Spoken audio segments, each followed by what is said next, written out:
Hey guys, welcome to Read With Me, LG. I'm back with a great summertime story. So this one is Fireflies, and this says Story and Pictures by Julie Brinckloe. So Fireflies, it's a good one. So we're going to get right into it, okay? And this one does definitely have some acknowledgments. So right here on the first acknowledgement page over here, it says, "To my mother and father with love. I would like to thank Richie Fontanez and his friends, Deli, Frankie, Jason, Irene, Monique, Raymond, Ralphie, and Pamela for helping me write this book." All right. Fireflies. On a summer evening, I looked up from dinner through the open window to the backyard. So you can see there's a little boy eating his dinner, and he's looking through the open window and he sees the backyard. It looks like a nice summer evening, doesn't it?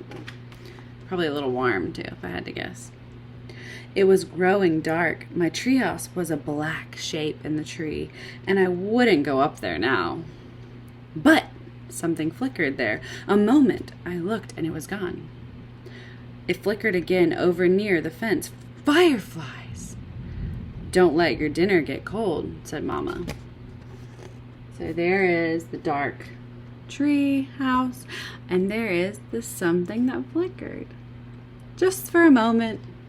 Have any of you seen those before? Fireflies, or some places they call them lightning bugs. They're just a boop. We're going to hear more about these right now. I forked the meat, corn, and potatoes into my mouth. "Please, may I go out? The firefly..." Mama smiled and Daddy nodded. "Go ahead," they said. I ran from the table down to the cellar to find a jar. I knew where to look, behind the stairs. So that's him asking his parents at the table. He knows he needs to finish eating. He shoved a little food in his mouth, but he wants to go to the fireflies. And he's grabbing a jar. Some of you may know why he's grabbing a jar. If you don't, you'll find out. The jars were dusty, and I polished one clean on my shirt. Then I ran back up 2 stairs at a time. Holes, I remembered, so they can breathe. And as quietly as I could, so she wouldn't catch me dulling them, I poked holes in the top of the jar with Mama's scissors. So that's him running up the stairs 2 at a time, so he was in a hurry. That means he skipped a stair each time. And then, ooh, that's dangerous. So if you ever use scissors, this is not a good way to hold them. This is how you might cut your hand, so don't follow that. But he's using the end of the scissors to poke holes. That's something you could get an adult to help you with. The screen door banged behind me, and I ran from the house. If someone said, "Don't slam it," I wasn't listening. I called to my friends in the street, "Fireflies!" But they had come before me with polished jars, and others were coming behind. So there he is running outside. He's so excited. And there he is talking to his friends and saying, "Hey, there's fireflies," but they already know. They brought their jars too. The sky was darker now. My ears rang with crickets, and my eyes stung from staring too long. I blinked hard as I watched them. Fireflies! Blinking on, blinking off. Dipping low, soaring high. Above my head, making white patterns in the dark. We ran like crazy, barefoot in the grass. "Catch them, catch them!" we cried, gasping at the lights. So here they are. Just enjoying the backyard, right? Running around.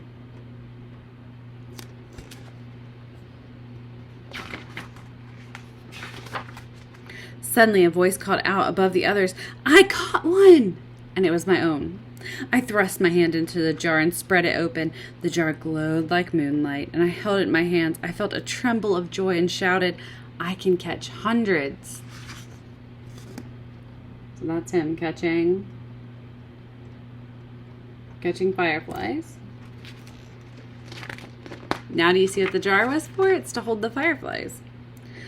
Then we dashed about, waving our hands in the air like nets, catching 2, 10, hundreds of fireflies, thrusting them in jars and waving our hands for more. So here they are, still catching fireflies.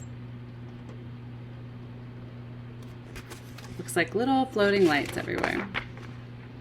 Then someone called from my house, "It's time to come in now." And others called from other houses, and it was over. My friends took jars of fireflies to different homes.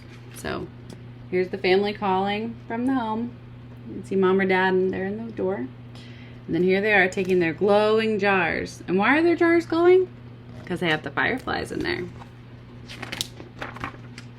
I climbed the stairs to my room and set the jar on a table by my bed. Mama kissed me and turned out the light. "I caught hundreds," I said.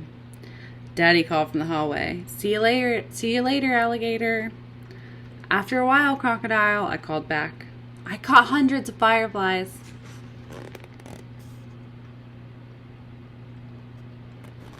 There he is.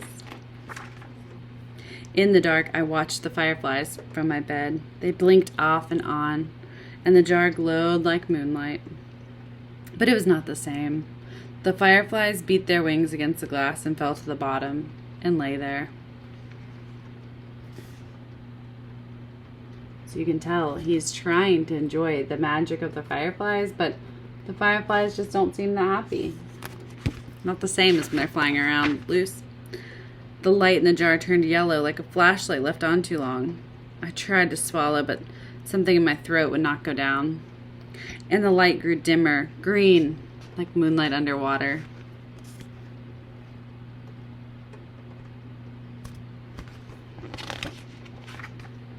I shut my eyes tight, put the pillow over my head. They were my fireflies. I caught them. They made moonlight in my jar. But the jar was nearly dark. I flung open the covers. I went to the window, opened the jar, and aimed it at the stars. Fly! So he realized that they weren't shining their light as bright in the jar. It made him sad. So he decided to let them go out the window. Then the jar began to glow, green, then gold, and white as the moon, and the fireflies poured out into the night. Fireflies, blinking on and blinking off, dipping low, soaring high above my head, making circles around the moon like stars dancing. Now they're glowing again, and they're very beautiful, right? I held the jar dark and empty in my hands. The moonlight and the fireflies swam in my tears, but I could feel myself smiling. So he was sad. You see his little tear? He's sad because he had to let the fireflies go, but he was very happy. He could feel himself smiling. He was very happy that they were now glowing again. So if any of you have tried to catch fireflies, you know exactly what he was feeling, because they do. They look so beautiful and they glow so golden. But when you catch them and put them in a jar, it only lasts for a little bit, and then they aren't happy in there because they're not meant to be in a jar. So it's a really nice tale. Reminds me of a summer night in the South because that's where I live, and we definitely have fireflies or lightning bugs, whatever you want to call them, and they're great to watch. And yeah, they definitely are a beauty. So I hope you guys enjoyed that one, Fireflies by Julie Brinckloe. It's a good classic summer one, and I've enjoyed it. So hope you guys have a good one. Thank you so much for joining me today. I'm glad you're here with me, and I'm glad we got to read a story together. And I'll see you next time, okay? On Read With Me. LG.